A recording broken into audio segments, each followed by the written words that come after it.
habang napapalibutan si Sogo ng mga halimaw. Dumating si Katleya Stramius sa larangan ng digmaan kasama ang mga sundalo ng Nea, mabilis na kumuha ng kontrol sa sitwasyon.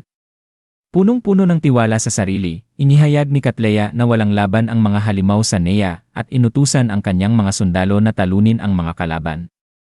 Nakilala ng mga sundalo si Katleya bilang prinsesa ng Nea, naramdaman nila ang pag-asa at naghanda silang umatake sa mga halimaw.